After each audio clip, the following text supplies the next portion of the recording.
in the night, your heart fills with dread. Probably a murderer who wants you dead. It could be a ghost, a demon, or worse. Perhaps you're the victim of a witch's curse. It's hopeless, you're doomed. You'd call a priest if you could. You'd rather just listen to who? Sinisterhood.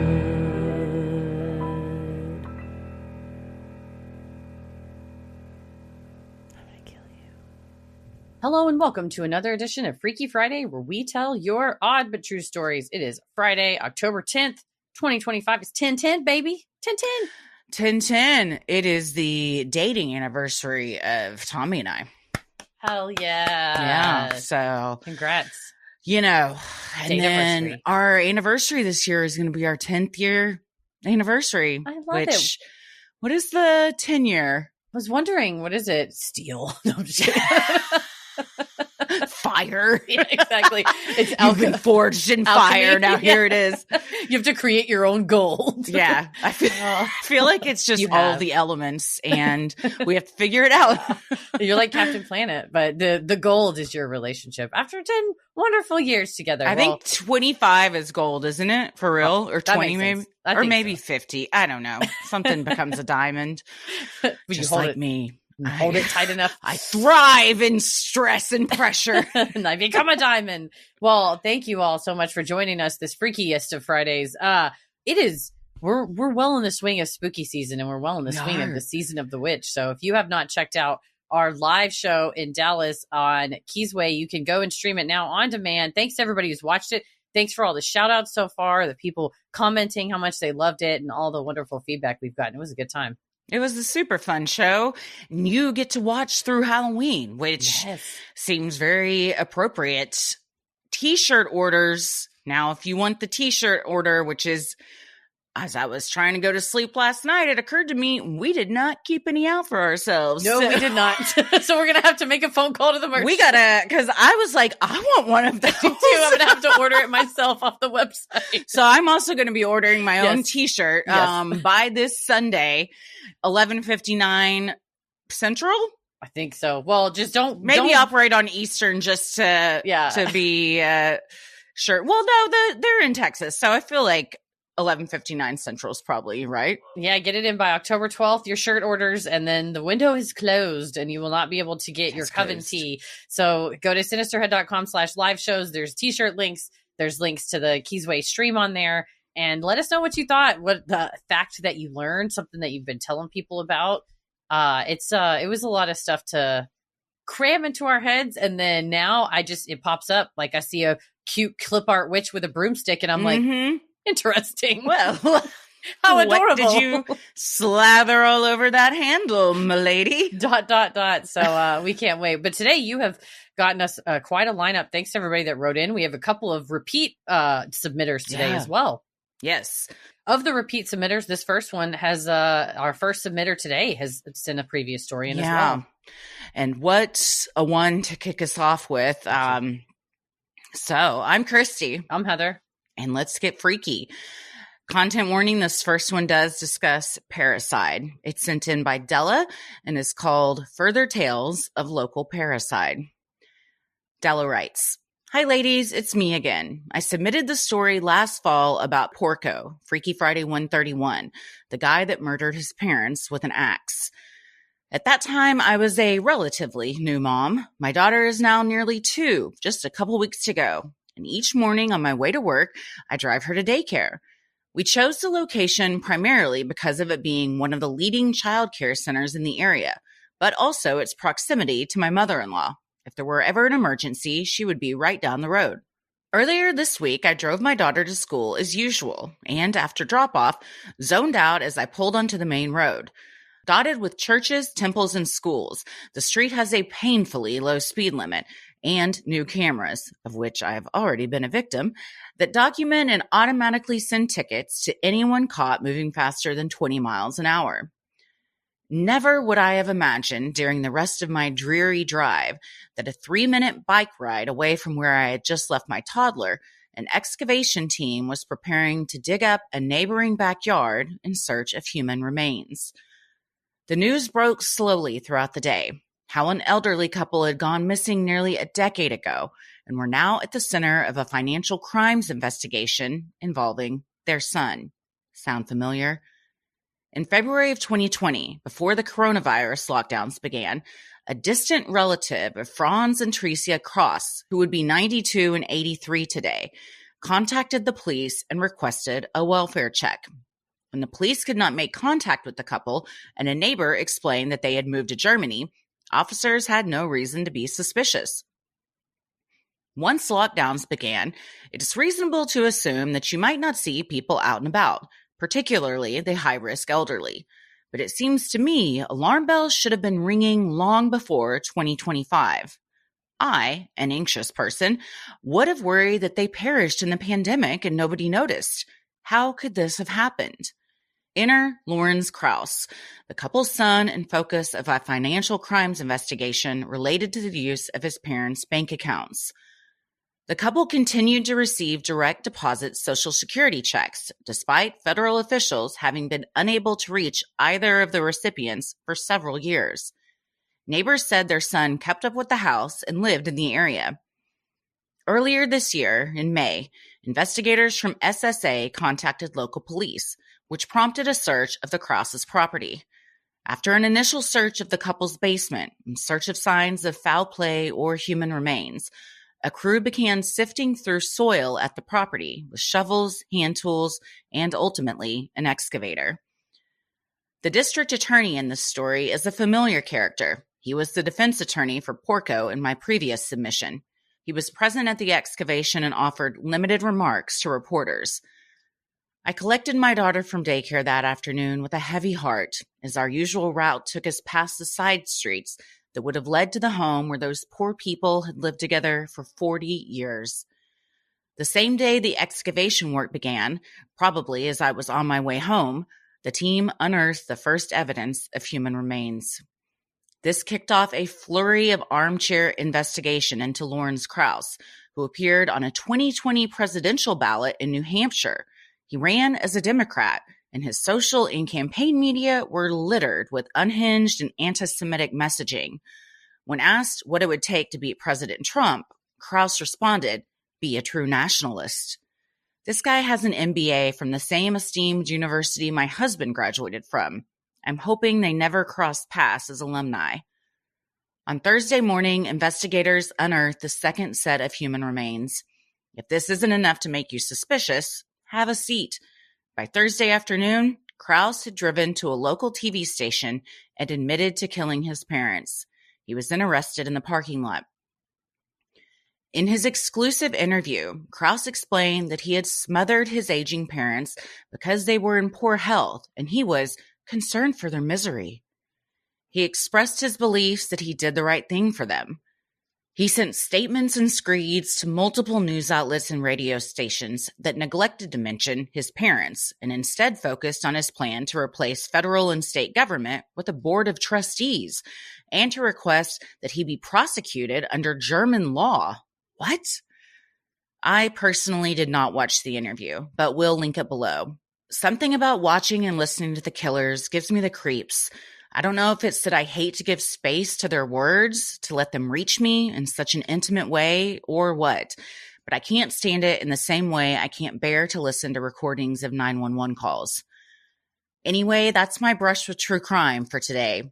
Hopefully, I won't be back with a new one next year. Yours, Della.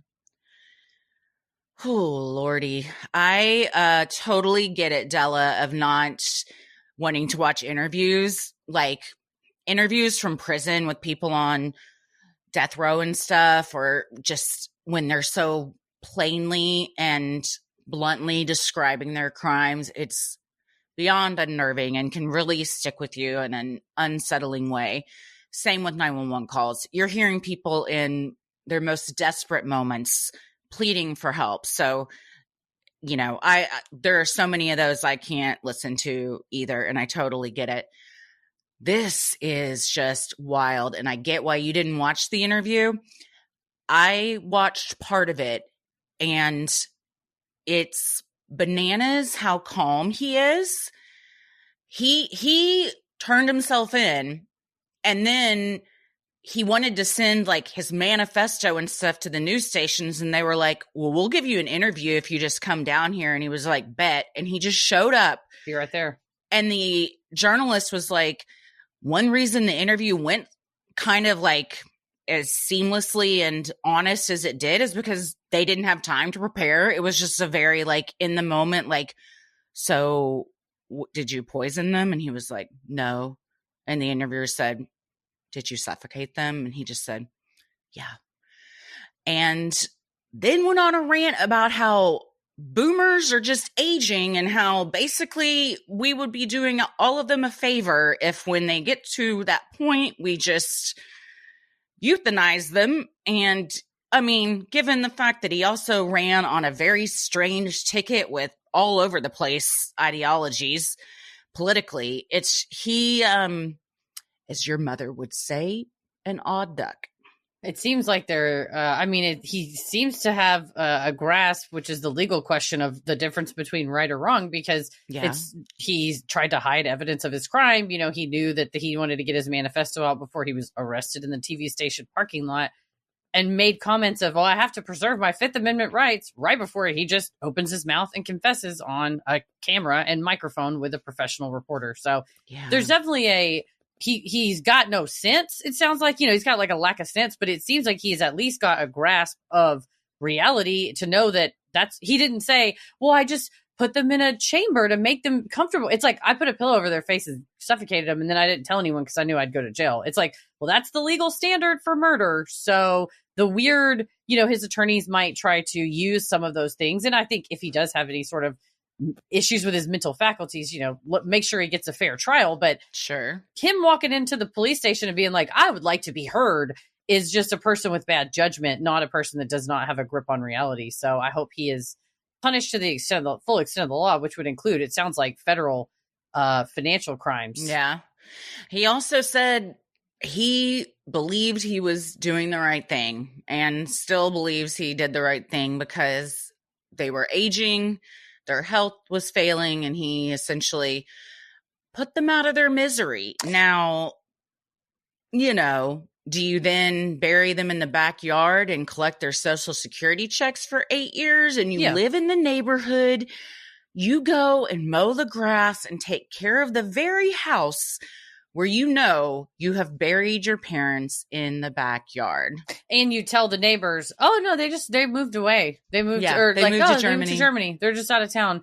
No, that's very chilling and very insidious to think that he could just do that. And again, I think it cuts against I thought I was doing them a favor. I noticed that there was mention of some sort of do not resuscitate order, and that does not at all give someone the right to just outright kill anybody. I'm not sure that anyone else thought that, and I don't even know that he thought that, other than probably just more ways to soothe himself in the aftermath. Justify, for sure. Man, Della, this is it's a heavy thing to be driving past. Oh, yeah. Especially you're like next to the daycare. That's not to scare the shit out of everyone, but you truly don't know who you're living next to. You know what I mean? Yeah, just the capacity that people have like that. You're like, oh, a doting son. Not quite. Man. Again, that ripple of like communal trauma of even the neighbors that live next door that, for years were like, oh, we just thought they moved to another country. Yeah. Little did you know, like yards from your front door, they're buried, and then that's a total mind fuck that you got to unpack. Mm-hmm. And then you feel like, oh, I could have done more. It's of course nobody's fault but his, but definitely more than just the related family members are all going to have to grapple with this. Yeah. Well, I agree, Della. I hope you don't have another Parricide story that you have to send in, because those are some of the harder stories for me to think about. That, and I mean, familicide or anything like that, because of all the people in the world that you're supposed to feel safe with, it's your own family. Well, thank you for sharing that with us. Sinisterhood will be right back. This episode is brought to you by IQBAR, our exclusive snack sponsor. IQBAR is the better-for-you, plant protein-based snacks made with brain-boosting nutrients to refuel, nourish, and satisfy hunger without the sugar crash. If you want to try everything IQBAR makes, the Ultimate Sampler Pack is the way to go. It includes 9 IQ bars, 8 IQ Mix Sticks, and 4 IQ Joe Sticks. All their products are gluten-free, dairy-free, soy-free, and made without GMOs or artificial sweeteners. The bars are packed with clean plant protein, fiber, and brain-boosting ingredients like magnesium, lion's mane, and adaptogens. IQ Mix helps with hydration and focus, while IQ Joe delivers smooth, jitter-free energy with 200 milligrams of natural caffeine and flavors better than any drip coffee. With over 20,000 five-star reviews and counting, more people than ever are fueling their busy lifestyles with IQ bars, brain and body boosting bars, hydration mixes, and mushroom coffees. Their Ultimate Sampler Pack includes all 3. Get them all. They're all so great. I can't speak highly enough of these IQ bars. All the flavors are delicious. All the IQ mixes are delicious. Raspberry lemonade. I'll chug that stuff. That's my favorite. And the kids like it. Like they're so easy Passion to fruit. Take with you. Both the mixes and the bars. Just throw them in. It's couldn't be easier. No, right? And right now, IQBAR is offering our special podcast listeners 20% off all IQBAR products, including the sampler pack, plus free shipping. To get your 20% off, text CREEPY to 64,000. Text CREEPY to 64,000. That's CREEPY to 64,000. Message and data rates may apply. See terms for details. Text CREEPY to 64,000 to get 20% off all IQBAR products, plus free shipping. Message and data rates may apply. This next one is from Rebecca and is called 3 Incidents in 4 Days. Hi, Christy and Heather. I'm a longtime listener from Texas, but I've lived in Toronto, Canada for a number of years now. While there are many things I miss about Texas, queso, sweet tea, Southern hospitality, I keep finding myself delaying my move back. There's something about having actual seasons that I just can't imagine leaving right now. Hearing y'all's familiar accents and your stories about home have been exactly what I need to battle my constant homesickness. I've meant to write in a number of times, like when a stalker was arrested at the classical music venue where I work. But this series of events was just so shocking that I finally had to sit down and send something in. I live on the top floor of a high-rise building in a quiet residential area. There are a handful of other high-rises nearby, and I can see a couple of them from my balcony. One of them, though, seems a bit less savory than the rest.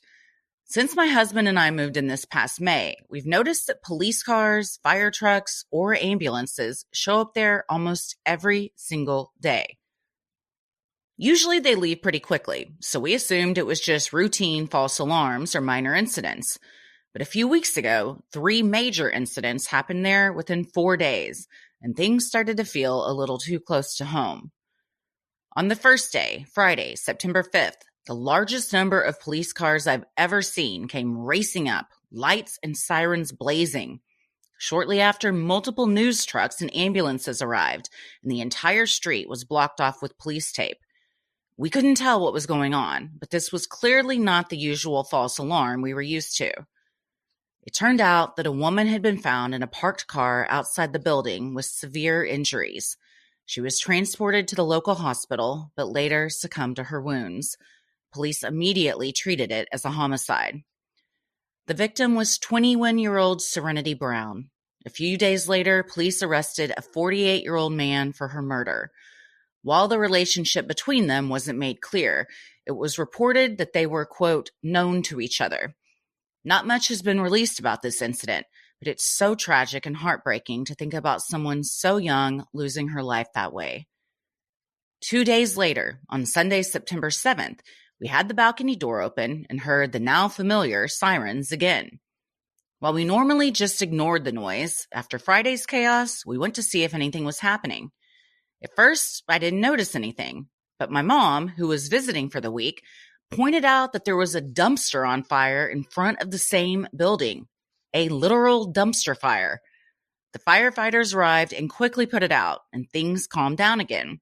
The crime scene tape from Friday had already been removed, and by that evening, everything looked deceptively normal. Then on Monday morning, the very next day, my mom and I were getting ready to head to the airport for her flight home when we began smelling smoke. We joined my cat on the balcony, her favorite spot, and noticed she was staring intently toward that same building. That's when we saw it. The building was on fire. Within minutes, more than 10 fire trucks arrived. We were shocked to see residents, some with young children, standing on their balconies just watching the flames. We're talking toddlers looking out at the fire from the same floor as the blaze, maybe 2 units away. People on the ground were yelling for the residents to evacuate, but hardly anyone moved. Luckily, the fire was contained to a single unit and no one was hurt. Both this fire and the dumpster fire were later ruled accidental and not related to each other or to the homicide. On the way to the airport, my mom and I couldn't stop talking about what we had witnessed over the last few days. We realized how easy it must be to get complacent when you live in a building where police cars and fire trucks are a daily sight. You get so used to false alarms that you might not even take a real one seriously, even when the building is literally burning beside you. Ever since that week, I can't help but glance out at that building every time I hear a siren. There are still the near daily visits from law enforcement and first responders. But after these 3 events, I don't think I'll ever assume it's just another false alarm again. I unfortunately had to miss the live stream of your Season of the Witch show on Saturday, but that's because I was getting married. However, I plan to watch the recording as soon as I finish unpacking and settling back into normal life. Our wedding was everything I had dreamed it would be, complete with barbecue, queso, sweet tea, and my cat, Nikki, who walked down the aisle on her leash as the flower girl. I've attached some photos and news articles from the incidents in my story, as well as a couple shots from the wedding as a bit of a palate cleanser. Thanks for reading this. I cannot stress how comforting it is to have y'all in my headphones twice a week, especially when I'm missing home. Okay, that's all for now. Love y'all, Rebecca.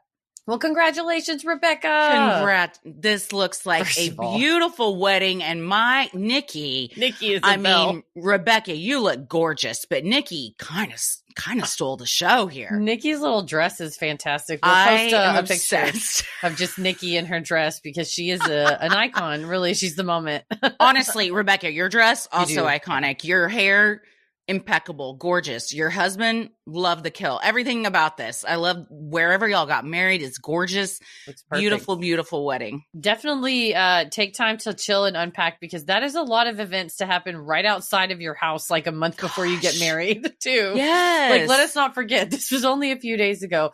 I looked at the picture you sent of the literal dumpster fire and that's exactly what it is. You're like, oh, look, a metaphor. Oh, look, that's the United States right here in Toronto. You feel like you felt homesick and you're like, yeah.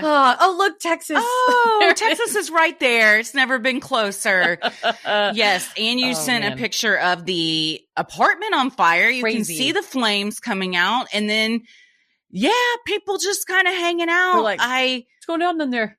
Yeah, I think you really kind of nailed it. When you hear stuff every day, you do become complacent and you're kind of like, well, I mean, I don't know. We hear it every day. So you kind of almost like tune it out. But when you're on your balcony and 2 units down, the place is on fire and people are screaming to evacuate from the ground, go ahead and do that. Just get out of there. They're like, it's 20 stories. And what is this? This is on the 5th, 6th floor. I'm on 18 on the other side of the building. Fuck it. They'll figure it out. It's like, you trust in the Toronto's bravest come and put that fire out. Truly. But looks like they got them under control. So, man, you've got the front row seat though.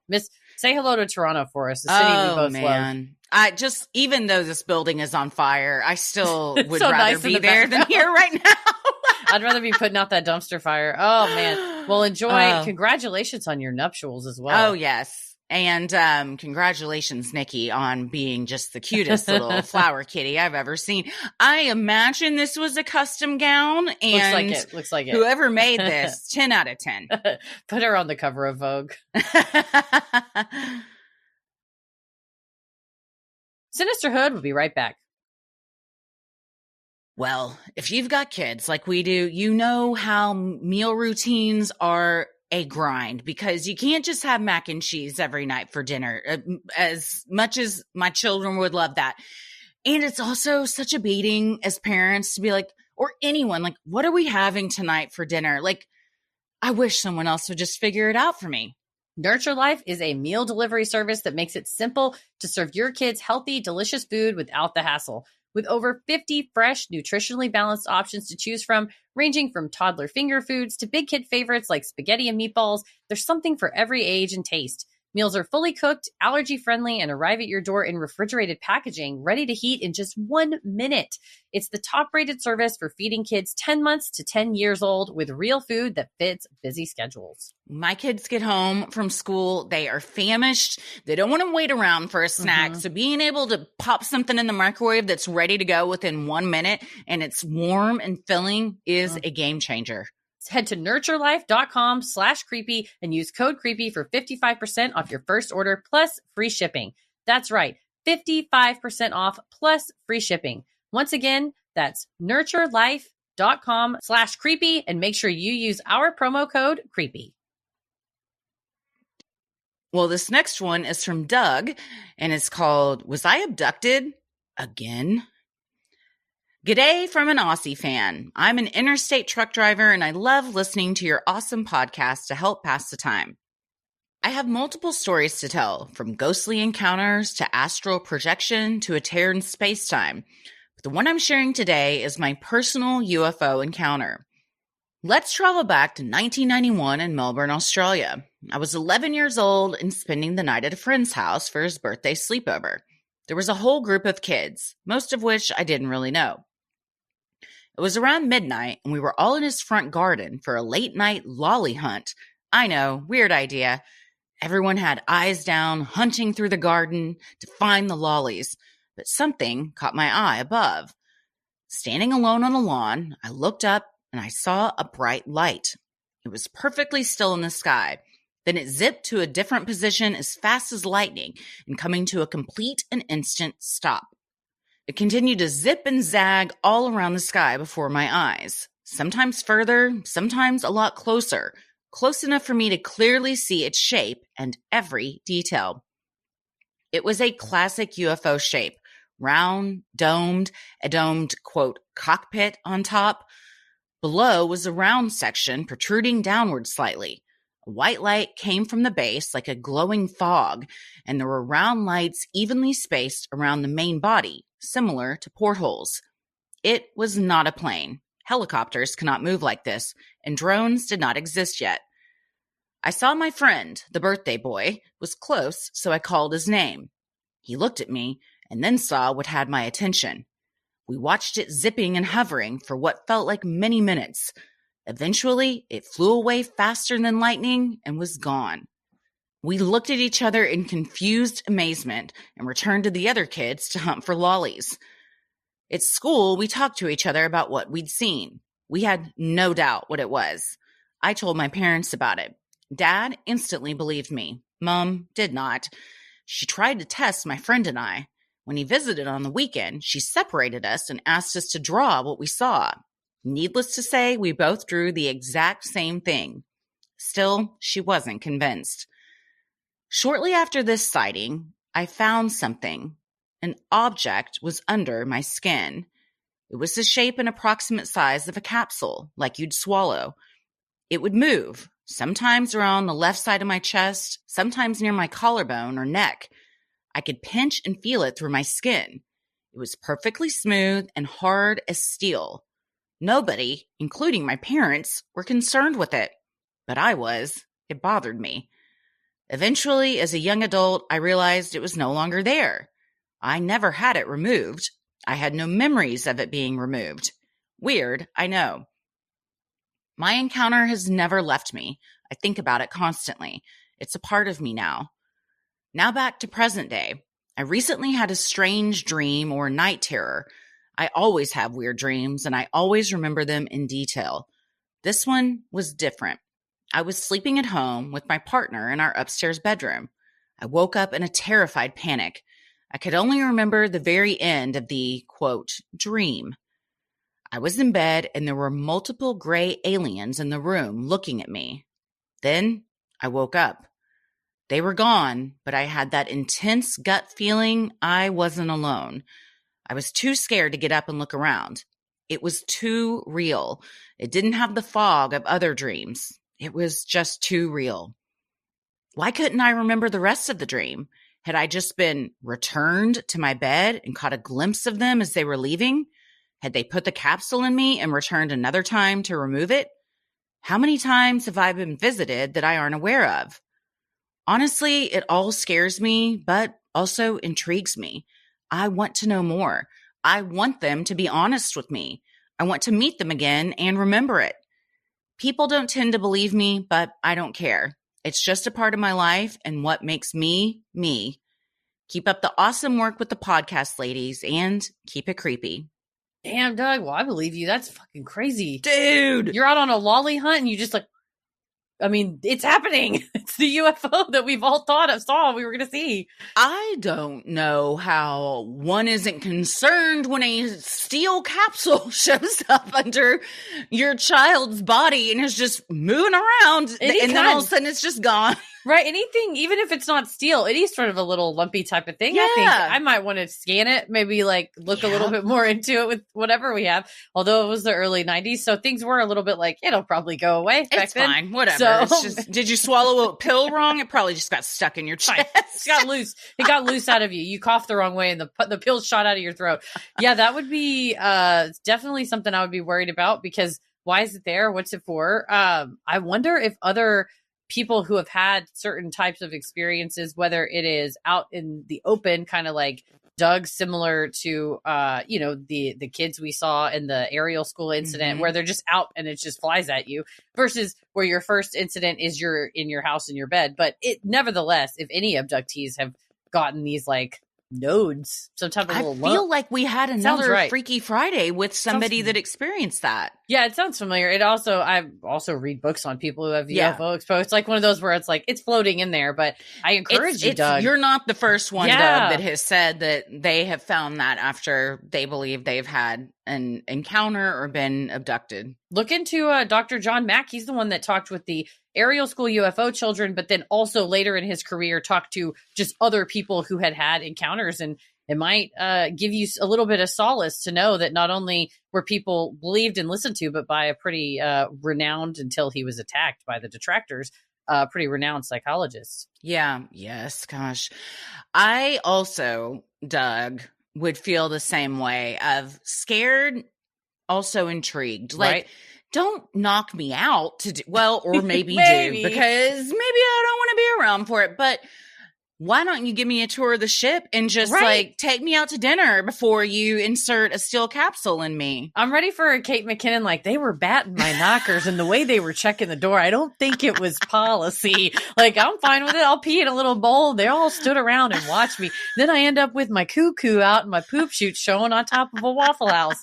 I'm ready for that life, aliens. I'm ready. Take me. I'm ready. If you already have visited me multiple times, I feel like it's not a fair relationship, because you know so much about me and I know very little about you. So at least in the like not terrifying parts, wake me up and just be like, this is what's going on. We're going to put you off for the rest of it so we don't completely traumatize you. But we know that you had some questions. We're going to answer. You get 3 questions. Ooh, so Doug, choose wisely. It's so stressful though. If it's like, and then you're like, oh, what do I ask? Oh shit. Ding. Oh fuck. But then what do I ask? Oh my God, I'm down to 1. Have some ice cream? Oh shit. And then you wake up and they're like, no, damn it. Oh yeah. Let us know if you make contact for real. Cause I think, that's going to be the next step in our human evolution. I think, is people figuring out telepathy, contact with interdimensional or alien being, something like that. And who knows, this 3-eye atlas. People? Yeah, AI. I think maybe all of us. And then we're all one, baby. Yeah, I feel like if AI hasn't already made contact, then we're just seconds away. According to Sam Altman, we're all cooked. Everybody. Yeah, that if anyone builds it, everyone dies. Great book to listen to while you're just like on a nice calming bike ride. It's just, I'm like, cool, Eliezer Yudkowsky, tell me more about how we're all fucked. Or that interview I saw with Sam Altman, and he's like, well, there's really 3 ways this could go.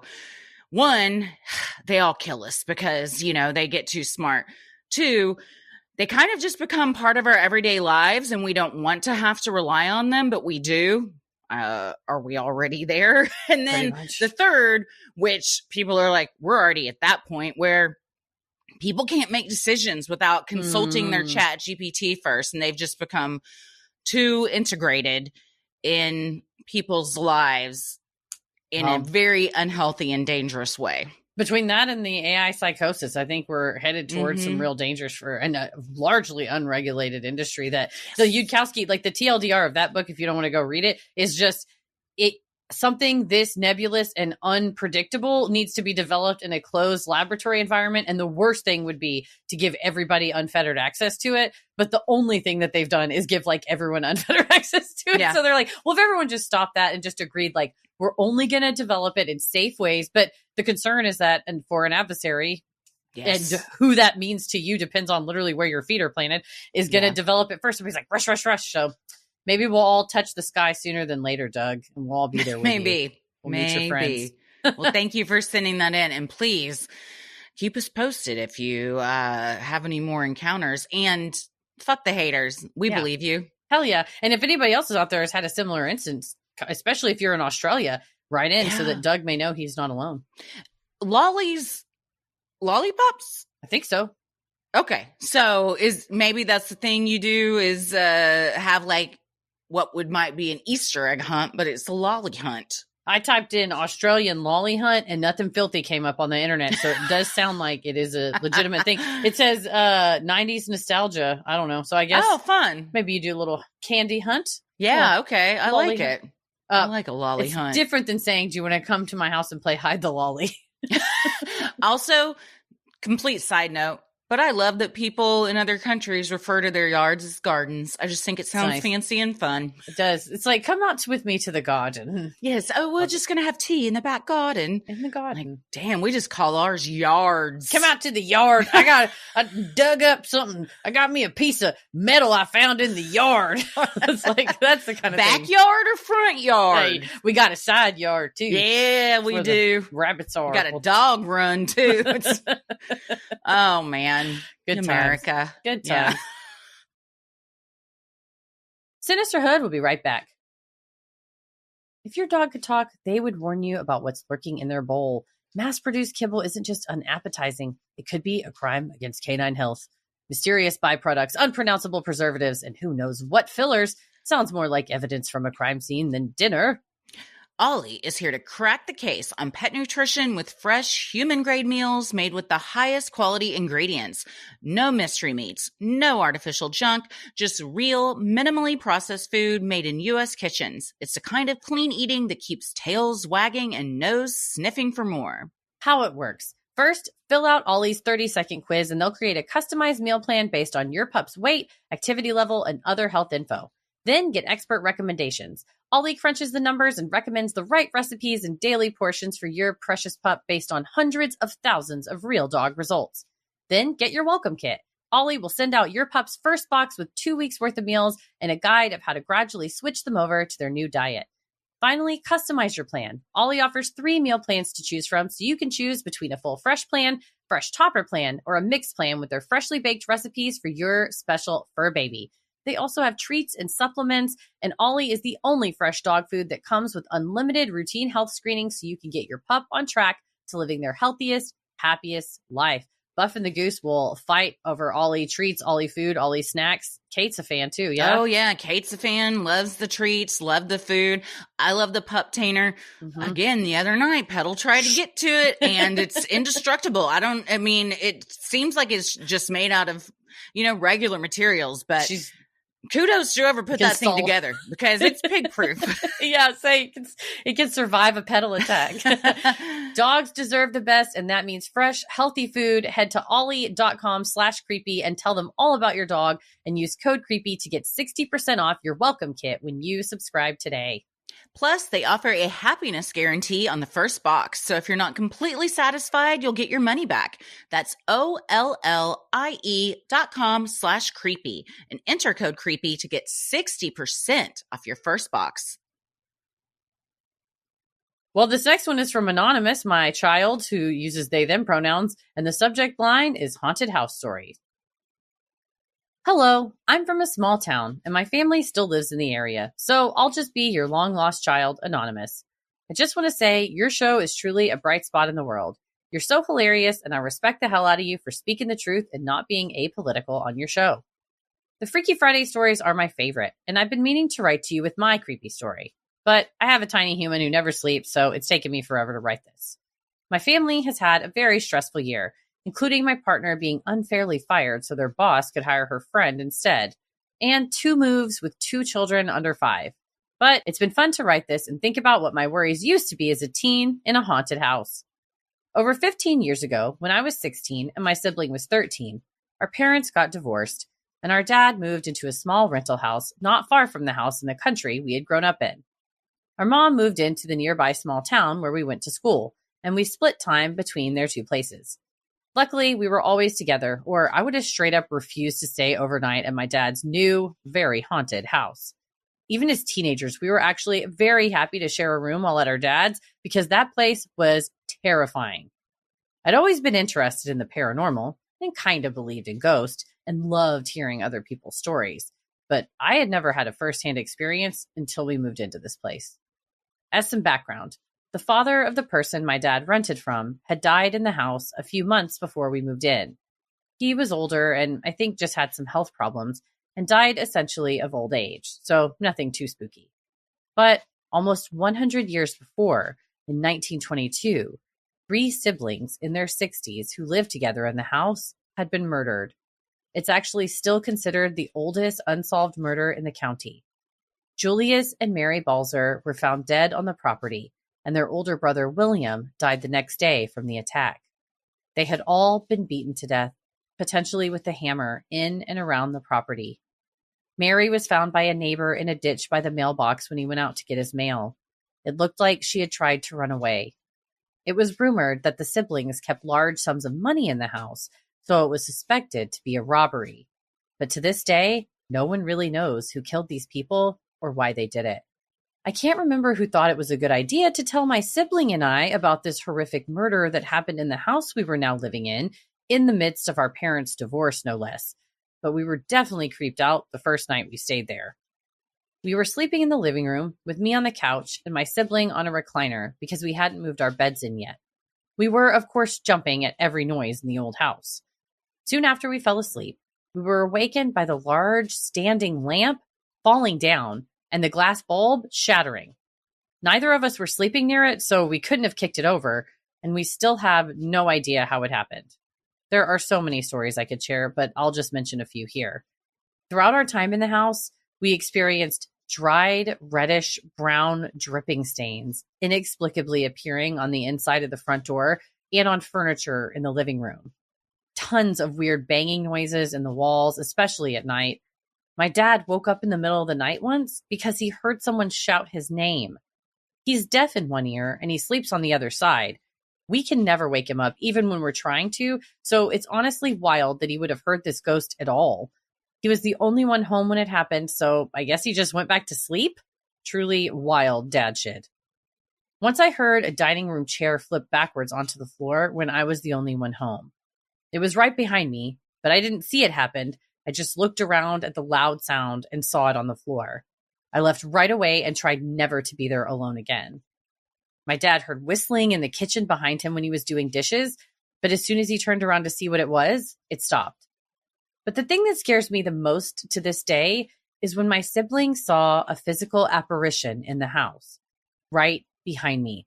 We were in our room and they were sitting on their bed and I was standing in front of them. We were talking about something and all of a sudden they just stopped answering me and started staring at something behind me. I was annoyed and thought they were just ignoring me, so I said their name several times and got no response. Then they looked at me and looked back behind me and started talking again really fast. Apparently, as soon as they looked at me and looked back, what they saw disappeared. They said they saw a woman in old-timey clothes but could see right through her. She came through the doorway behind me and just hung in the air for a moment before disappearing. And then we slept there that night.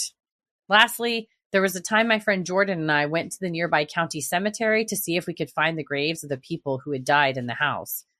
Being the creepy teens that we were, the snow the night before didn't deter us. We drove a couple miles down the road to this little cemetery that's surrounded by cornfields and is no longer in use. Because it had just snowed, we were going to have to brush snow off graves to be able to read the names on them. We walked to the middle of the cemetery and picked one at random as a place to start. Under the snow, it said Balzer. We had found their graves on the first try. It felt so eerie and seemed too unlikely to be just a coincidence. The cemetery was small, maybe the size of half of a city block, and there were still at least 100 graves to choose from, and we walked directly to theirs. My dad still lives in the house to this day, but I only visit him during the day. I guess he's cool with the ghost because he believes us about what we've experienced, but never seems alarmed. Honestly, the moment someone was yelling my name in the middle of the night, I would have been out of there if I was the adult in the situation. Yeah, same. Yeah, same. Sure, I would have also been out of there if I was just standing there in a chair flipped over behind me. Seriously. You did what we're all yelling at people to do in the movies, which is 100%. Get the fuck out. What are you doing? Just hanging around. For sure. Yeah, that is not the kind of stuff you want to tell two teens like, hey guys, I know you're moving to this new place. It's kind of tough. Just so you know, there was a very brutal attack in this very spot homicide. almost 100 years ago to this night. And you're just like, no, let me just sleep in this recliner soundly. Yeah. Like, I'll be fine. You're resilient kids. I'll give you that. Because both of y'all were just like, yeah, all right. it's like, sorry about your parents. Sorry, too, about the fact that 3 ghosts haunt the property where you're having to spend the night. Yeah, unfortunately. Oof. Oh, my goodness. Well, you, like Christy said, I think you did all the things we would do, which is to go, nope, I gotta go. Or, well, I'm only here during the daytime because that's when I have to be. Yeah. But then the chair happened during the daytime. True. Didn't it? So yeah, they're all over the place. There's something about creepy paranormal stuff in real life or in the movies happening in the daytime that just hits different for me. Because it's not supposed to happen in the light. You think I'm safe because everyone can see, so no sneaky, horrible things will happen. And then, all of a sudden you're just trying to make some food or wash dishes and it's like, dude. Or you're just sitting there and you look over and there's dried, reddish brown, dripping stains that have formed. It's like, no, please let that be asbestos. Like, I wish so bad that was anything but just blood from the underworld. Do we have red mold? Hopefully. Yeah, maybe there's a new type of mold we've discovered. If it's red mold, I can paint over it. But if it's demon's blood, I'm kind of fucked. So, dude. Oh, man. Well, that's so funny that your dad's such a dad that he's like, leave me alone. Shut up. And the ghosts are like, he's cool, man. He's just like, he lets us run amok.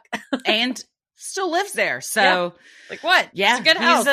He's a badass. For sure. It sounds like it. Well, thank you, dear Anonymous, for sharing your time in the haunted house. And I hope, man, 2 moves with 2 kids under 5 is wild, as well as an unexpected job change. And thank you for this, dredging up these memories for us. Yes, and, definitely. Hope it brought you a smile. Sinisterhood will be right back. Well, this next one's from Anonymous, and the subject line is Message from Nana through Dolly Parton. Hello, ladies. Thank you so much for all the work you do. My husband and I love your podcast so much. You read my submission a few months ago, mail from an old friend, Freaky Friday 166, and I literally jumped up and down and smiled like a goon when I heard you read it on the show. I have another story for you. This one regarding the recent passing of my Nana. Tuesday of last week, my cousins, brother, and I received a message in the family group chat that my Nana was entering her final stage of hospice and we should find a way to say goodbye. She was estimated to have about a week of time left. My cousins and I said our goodbyes, and we found out from my uncle that very early Thursday morning, my Nana passed. My brother had not been able to say goodbye. Thursday morning, I was driving to school. I teach first grade. And I was thinking about my Nana. When I was a little girl visiting my Nana and Pop-Pops, I'd like to put my Nana's Dolly Parton cassettes in the cassette player and listen to them. So I said, hey Siri, play Dolly Parton on Apple Music. This is where I believed my Nana stepped in. The first song that Siri put on for me by Dolly Parton was one that I'd never heard before. The song was called Joshua, which is my brother's name. This made me laugh out loud. It felt like my Nana was speaking directly to me. I actually took a picture of it on my Apple CarPlay screen because I was so surprised. It brought me comfort to think that while I was remembering my Nana, she was thinking of me and my brother. The next song that was played made me break down and cry. I Will Always Love You came on next. And again, it felt like my Nana was sending me and my brother a message. It felt like she was telling me she was okay and that she loved us. It felt like she wanted me to let my brother know the same thing since he wasn't able to say goodbye. Maybe I'm looking for signs that aren't there, but it made me feel comfort and closeness to my Nana. Thanks for reading this. Your episodes are the highlight of my week. Oh, well, I'm so sorry to hear about your Nana, Anonymous. Coincidence or not, I mean, that's a pretty strong coincidence, if it is, to play Joshua, which I have also never heard. Me neither. And then, of course, the classic I Will Always Love You. But what a special thing. And even if it was a coincidence, like you said, it made you feel comfort. Yeah. It also doesn't sound like a coincidence.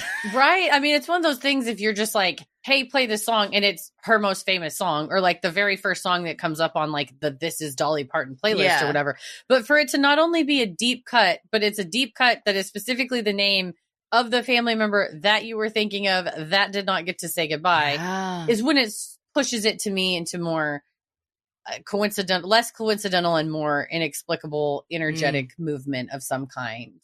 Yeah, for sure. Well, speaking of Dolly, we can all rest assured, at least as this is recorded, that she is okay. Yes.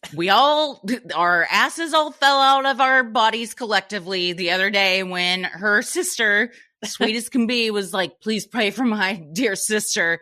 Yeah, dude. Kidney stones are painful. Luckily, Dolly has made a video since that said, I ain't dead yet. So good. She's good. As a little sister, Dolly Parton's little sister posting, pray for my sister. She is going through it. And then literally setting the world ablaze of people that are like, oh my God, 2025 is going to take Dolly. Only for your older sister to have to come on camera and be like, hi, y'all, I'm still above ground. And not only is she above ground, she looks great as always. Like she's doing fine. I was like, man, that's hard relate. That is some hard relate. Little siblings, particularly little sisters. I don't know why we are like that, but we're like, we can be chicken little sometimes. a little bit. Well, you gotta, when you're Dolly Parton's little sister, you gotta have somebody take that phone away so you don't send the nation into a tizzy. The whole world. Panicked. And then meanwhile, Paris sent that. It was a picture of Dick Van Dyke because I guess he was doing an interview and they're like, yeah, you're going to turn 100 next month. And on November 18th, he has a book coming out that's like 100 rules to living to 100. And he was like, wouldn't it be funny if I died before then? And I was like, God damn it, Dick Van Dyke. I'll kill you myself. DVD. We cannot lose DVD and DP. No, just let in the same month. That would DVD destroy us. Yeah, let Dick Van Dyke at least get to his book release. Come on now. Make it to 100. You've been, I mean, now, will he sell more if he doesn't? Maybe, but we want to see him see it. Or you're going to sell fewer because it's like 100 rules for getting to 100. Everyone's like, you didn't even get to 100. But you didn't do it. And then you got to go through and cross out and say 99 rules on every single pick one of the rules. Publication. Delete them. Yeah, absolutely. Well, thank you very much for sending that in to us, Anonymous. And we're so sorry, like we said, about the loss of your Nana, but I hope she gets to listen to as much Dolly as she wants now. Absolutely. Sinisterhood will be right back. Well, this final one is from Deb, and the subject line is the stuff of childhood and maybe sometimes adult nightmares. Hey ladies, longtime listener and parasocial bestie. Thanks for keeping me company all these years and helping me to know that I'm not alone in these wild and crazy times. Anywho, I'll get on with it. When I heard Heather request a cryptid story a few weeks ago, I couldn't help but think of our local cryptid, the Dog Man, and with spooky season upon us, I had to share. I live in northern Michigan, and if you know, you know. The Dog Man has been a longtime part of our spooky season culture. I grew up in Wexford County, within walking distance of the Manistee River, so this damn thing surrounded me. This will make more sense when you listen to the attached song. While I don't particularly have a first-hand experience to share, I can say that this damn Dog Man served as my, and I'm sure many others, nightmare fuel throughout my childhood. And the adults around me and my friends had no shame in taking full advantage of it to keep us in line. I remember staying the night at my best friend's grandparents' house and being around the bonfire when her uncles would go out in the woods and sneak around behind us to make noise or scratching at the windows when we were trying to settle in for the night. I mean, as much as adolescent girls do at a sleepover. Not really a great way to get us to sleep, in my opinion. Her grandpa, who was missing part of one of his fingers, would even get in on the action, telling us that the dog man bit it off. So, yeah, that's really all I've got for you. I'm not entirely sure how copyright laws work and all, so I'm hoping you're able to play the song because that's the real story. Enjoy the end. P.S. Pet photos because I know you love them. Sunny is orange, Luna is the dark, and Olive is the witch. And we will post those cute babies. My goodness, have I never needed a bearded dragon more than now. Olive is dressed like a witch. And she's beautiful. Oh my gosh, she's beautiful. This witch costume is everything. Between Olive in the witch costume and Nikki in the wedding gown, these are some great pet pics everyone is sending this week. Your kitties are adorable too. They are awesome. Well, you sent us this dog man. I have not listened to this yet. I've listened to it, and you also sent in a longer length video version, which had even more information. But it's this is the kind of local lore that is so funny. And yeah, you were scared as a kid. I could have been at this sleepover. Like all of the parents I know would have done the same. Cute. Sorry, go ahead. All the parents I know would have done the same thing. Scratching like, you want to know how I lost my finger, kids? The dog man bit it. You got them both. You're like, I gotcha. Well, the legend of the dog man, this, it says it was a local cryptid that was popularized in 1987 by DJ Jack O'Malley and the production manager Steve Cook of WTCM Radio. The two men, they created the dog man, and I guess this is the song. We don't have enough Irish DJs, so that's good. Hell yeah, let's do it. Spooky already. So the officer and I went out there to take a look at it. You know, he just tried to chew in around the doors. And you could see a dog print, you know, alongside that window there. It's like a paw print. So it was, you know, obviously a dog. Yeah, there's a video too. We'll post the links. You gotta see this yourself. Oh yeah, images of the paw print. Because I think it looks like a slideshow that he gets to singing. SLW 69420. I'm sorry, 49620. You guys, hang on a minute. The username is 49620 instead of 69420. It was already taken. Boo. You know it was. This is almost 6 minutes long. I'm gonna fast forward a little bit and see what we get. He starts singing. It was never recorded.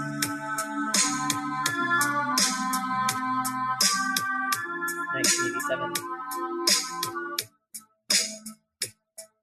In 57, a man of the cloth found claw marks on an old church door. It's like slam poetry. It is. It's like slam poetry of all the dogman incidences.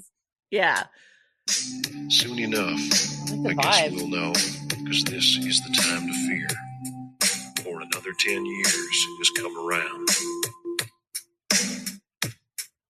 The 7th year is here. This is the kind of shit you come across on like your this is a local DJ, but it makes me think of Found Footage Festival, or like you would find it on your like public access channel. Yes. Oh, well, true shout out to we may DJ. Have to show some of this video on Sunday Scaries this week. Yeah, DJ Jack O'Malley. Somebody put a lot of effort into this, and they need credit. They need all the credit. Well, yeah, tune into Sunday Scaries, and we'll it can be our final. I'll give it to Paris and have it make it be our final video of the night. There you go. We'll end it on the dog man. Thank you for bringing this dog man to us, Deb. We've heard of the dog man, but it's always funnier when it comes along with like a personal local like legend of it. And a bearded dragon. The dog man I hear most about is the one in the books. So yes, this one, I'm going to be like, hey, Ella, you like those dog man books, right? You want to hear about another dog man? Yeah, the dog man. Oh, look at these babies. Look, you got to keep these cats safe because you got the dog man on the loose. Oh, man. I could not be more obsessed with Olive. Oh, my gosh. And Olive is just such a great name, too. Oh, man. I love her. Tommy had a bearded dragon. Did he? Yeah. Oh, yeah. He had a couple of them. Big boy and little boy. And my nephew has one too. They're great. They're great. I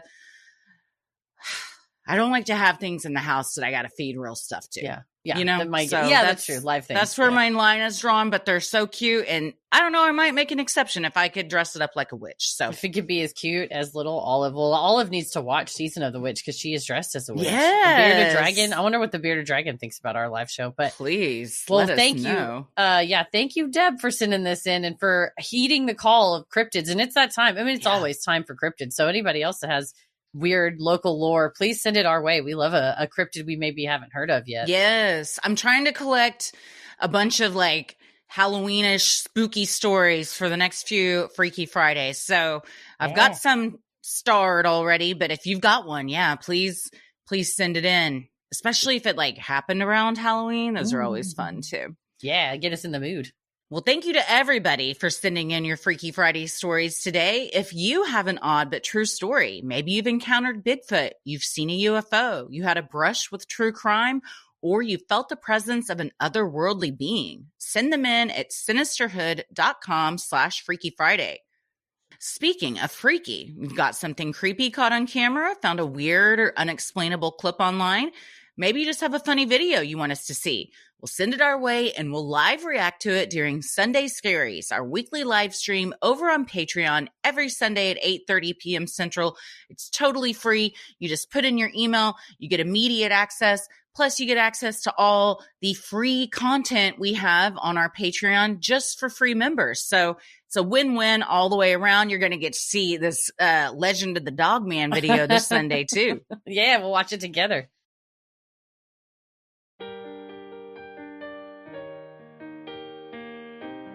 Well, if you like our free episodes, you'll love our Patreon bonus content. You can join for free to see what we're up to next, or dive into over 1,000 hours of bonus content like Judge Christie, where I rule on petty grievances you bring before the court.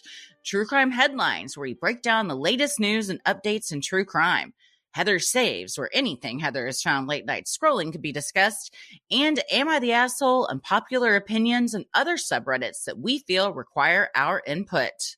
Don't forget the October live Q&A is Thursday, October 16th at 8 p.m. Central. It's always the third Thursday. So you can go ahead and register on Crowdcast. The link is on there, and we will we'll post a reminder on Patreon. You can go ahead and start putting questions in as well. Yeah, it's so much fun. It's one of the most fun things we do over on Patreon, getting to interact with you all and seeing all the fun questions. Absolutely. And we also offer free trials where you join for a week, check out all the perks, and cancel anytime without getting charged if you cancel before the trial's over. And the week of the live stream for the Q&A is a great time because that's for ruling the airwaves tier and above. So if you do a free trial this week, it's a good time. So you can join the Q&A and decide what tier you want to stick around at. And when you do, you get all kinds of stuff like ad-free episodes, monthly live stream Q&As, quarterly live bonus content. We let you all vote on what you want to see, and then it's live streamed.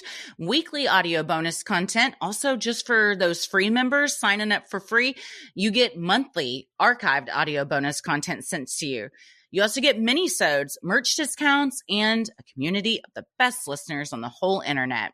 Head over to Sinisterhood.com and click shop on the top banner to check out merch like t-shirts, mugs, totes, stickers, and even clothes for your kiddos. And don't forget the Season of the Witch Coven Tea is flying away this Sunday, October 12th. So get it before the day is over on October 12th. Otherwise, it's gone forever. And that's a message to us too, because we got to get our own. Our own shirts. Note to self.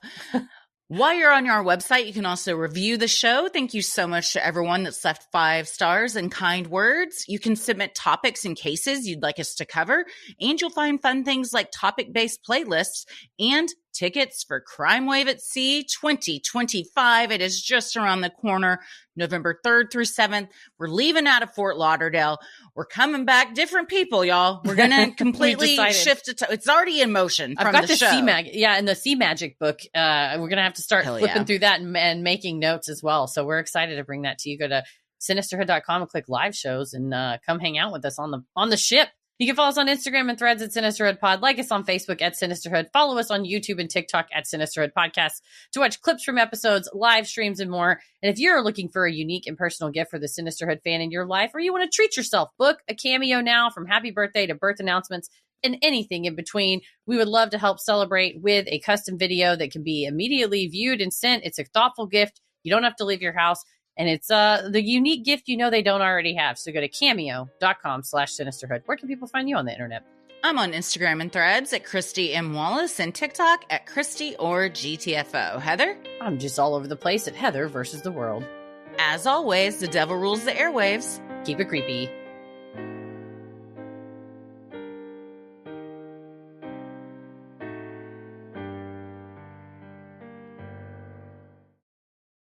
Sinisterhood.